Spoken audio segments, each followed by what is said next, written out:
عام خلک او یو شمېر موټر چلونکي د افغانستان د لویو لارو له خرابوالي شکایت کوي. هغوی وایي چې د سړکونو د خرابوالي له امله ګڼې ستونزې لري او حکومت باید په عاجله توګه د سړکونو رغونې او جوړونې ته پاملرنه وکړي. د کابل کندهار لوی لارې یو شمېر موټر چلونکي وایي دغه لار ډېره خرابه ده او دوی یې له ستونزو سره مخ کړي دي. همینجا جلو دوستان انجینیرها و ما را این چه کده همزی فراک حرکت میکنیم که ما دم این مشکل مواجه هستیم. من زدگی است و پلچک و کل جای راه خراب هستند، جر زدگی هستند.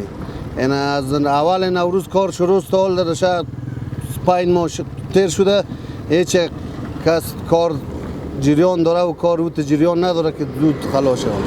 یعنی ما همونجا به قندار به خمه آمدیم، یعنی به پل سرخ رسیدیم، هنوز هم سرک خمه. صبح 7 بجه حرکت کردیم از غزنی، حال رسیدیم اینجا 4:30 بجه دیگه به پل سرخ ما 4:30 بجه رسیدیم.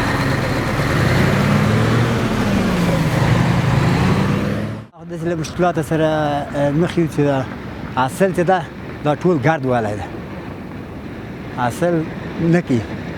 دا جوړ شي مځکه هم ښه په حاصل راځي او ټول ګرد د هر څه حاصل چې ده ټول د ګرد مشکلات له ګرد سره حاصل نه شي اخیستی څوک چې زر جوړ شي.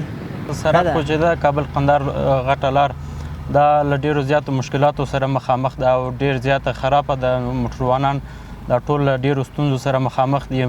موټر ډېر زیات عوارض کوي، نه د موټر په عوارض پسې څوک رسېدی سي او ډېر زیات مشکلات لري دغه لار. موږ له دولت څخه غوښتنه دا ده چې د دغې په جوړښت کې له چټکۍ څخه کار واخلي او دغه لار لږ زر جوړه سي تر څو د خلکو ستونزې اسانه سي.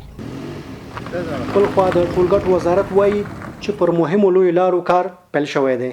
د ټولګټو وزارت مطبوعاتي مسؤل اشرف حقشناس پژواک ته وویل چې د کابل کندهار پر لویه لار اوس مهال کار روان دی. کابل کندهار لویه لار یو اقتصادي او یو د افغانستان یو شارک د اقتصادي ده که مونږ د دغه اقتصادي برخه په کتو د دې پروژه کار شروع کړې ده. دغه پروژه چې ده د کابل نه شروع کېږي تر قندهاره تقریبا 380 کیلومتره اوږدوالی لري چې مونږ په اووه برخه کې کار شروع کړې ده. اوس عملا د څو برخې د سپرلیزي یا قریزي کار شروع شوی ده. دغه راز د کابل جلال آباد لین یو شمېر مسافر او موټر چلونکي هم وایي دغه سړک په ځینو سیمو کې خراب شوی او د رغولو غوښتنه یې کوي. سړک لږ ځای په ځای سیلابونو اوس خراب کړی دی.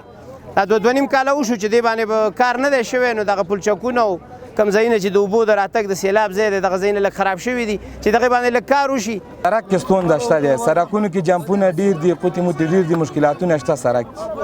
غوښتنه هم همدغه ده چې دغه اډه کې ګوره ډېر ګردونه دي، د ډریورانو ته لږ استراحت ځای جوړ شي، سوارلۍ ته انتظارګاه ځای جوړ شي، دغه اډه لږ پاخه شي، ګردونه دوړې پکې ډېرې زیاتې دي. اوس مرده ګوره ټول خلک همدغه شی ولاړ دي، مر ته ګرځي.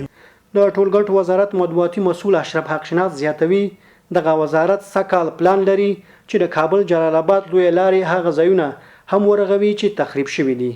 هغه ځایونه چې استنادي دیوالونه تخریب شوي ده یا ځینې ځایونه د سړک سطحي تخریب شوي ده هغه په پلان کې ده که انشاءالله په سږ کال کې موږ هغه بیرته رغوو او بیرته جوړوو. د یادونې وړ ده د کابل کندهار سربیره د سالنګ په لویه لار هم کار روان دی. پژواک خبری آژانس د پیښو ریښتینې هنداره